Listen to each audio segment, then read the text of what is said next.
Rights and duties are inter related and interlinked. State of Rajasthan versus union of India के case में same बात supreme court ने कही थी कि एक अधिकार को उचित होने के लिए उसके साथ में कर्तव्य का या ड्यूटी का होना अत्यंत आवश्यक है। भारतीय संविधान में ड्यूटी से रिलेटेड प्रोविजंस 42nd अमेंडमेंट के बाद पार्ट 4 ए में जोड़े गए, जिनके बारे में आज हम चर्चा करने वाले हैं। तो आइए आराम से प्रारंभ करते हैं।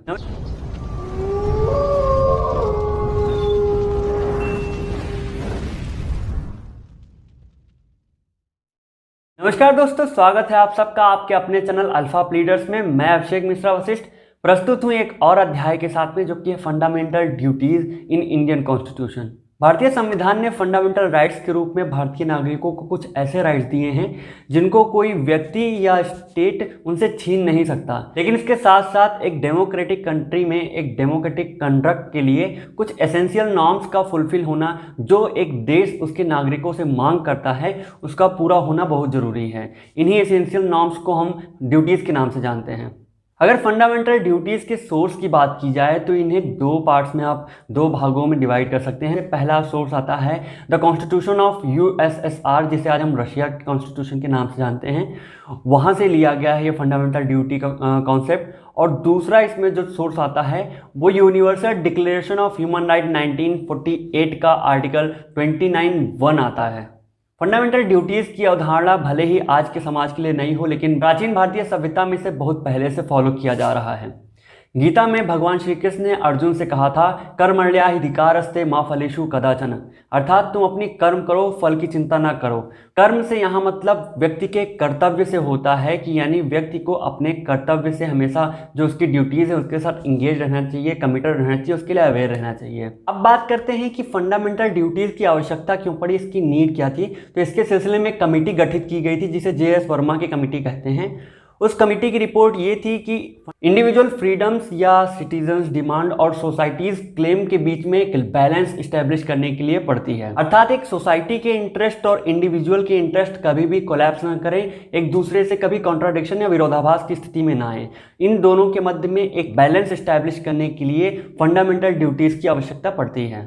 अब आते हैं अपने नेक्स्ट पॉइंट पे, जो कि इन्फोर्सिंग का पॉइंट है कि अगर मान लो इन फंडामेंटल ड्यूटीज़ का इन्फ्रिंजमेंट हुआ है, इनका हनन हुआ है, उस केस में व्यक्ति कोर्ट को अप्रोच नहीं कर सकता, उसके लिए कोई पेनल्टी या पनिशमेंट की व्यवस्था नहीं है। लेकिन Mohan Kumar Singhania versus union of India के केस में ऐसा कहा गया था कि अगर उस मैटर में कॉन्स्टिट्यूशन से रिलेटेड, लेजिस्लेशन से रिलेटेड कोई व्यवस्था निहित है, कोई प्रोविजन निहित है, तो उस सिलसिले में इस फंडामेंटल ड्यूटीज़ का क्लेम कोर्ट में किया जा सकता है, कोर्ट को अप्रोच किया जा सकता है। आर्टिकल 51 में हमें कुल मिला के 10 फंडामेंटल ड्यूटीज़ स्टार्टिंग में मिली हुई थी, लेकिन बाद में अमेंडमेंट करके इसे 11 कर दिया गया है। इनमें सबसे पहला जो फंडामेंटल ड्यूटी है वो हमारे राष्ट्र के प्रति, इसके नेशनल एंथम, नेशनल फ्लैग के प्रति रिस्पेक्ट से रिलेटेड है। दूसरा, स्वतंत्रता के लिए जो नेशनल स्ट्रगल था उसको इंस्पायर करने वाले आइडियल से रिलेटेड है।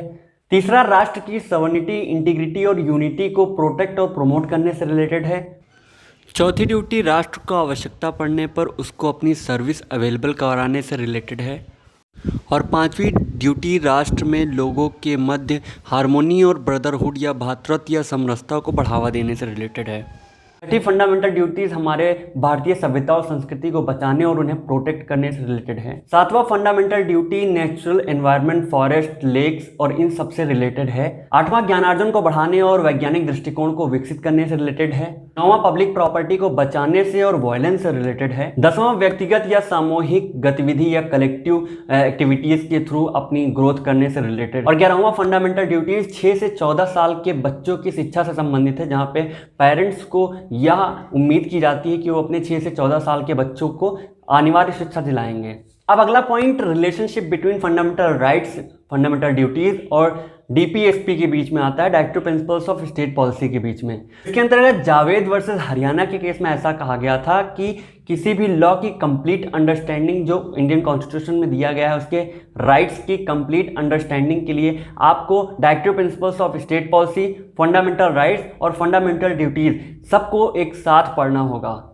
और फंडामेंटल ड्यूटीज सिटीजन्स के ड्यूटीज़ के बारे में बात करता है। तो अगर आपको राइट्स एंड ड्यूटीज़ का पूरा एक अंडरस्टैंडिंग लेना है तो आपको इन तीनों को एक साथ में पढ़ना होगा। निष्कर्ष रूप में या कंक्लूजन रूप में हम ये कह सकते हैं, क्योंकि डेमोक्रेसी जनता का, जनता के लिए, जनता द्वारा ही शासन है, इसलिए प्रत्येक व्यक्ति का प्रतिनिधित्व और इसमें भागीदारी सुनिश्चित करना अनिवार्य है। तो अगर आप यहाँ फंडामेंटल ड्यूटीज़ को निभाते हैं, उसका अनुपालन करते हैं, तो यहाँ आप राष्ट्र के निर्माण में भागीदारी करते हैं।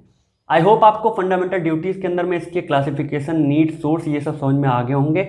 बाकी के कॉन्स्टिट्यूशन से रिलेटेड वीडियो के लिए बने रहिए हमारे साथ। नमस्कार।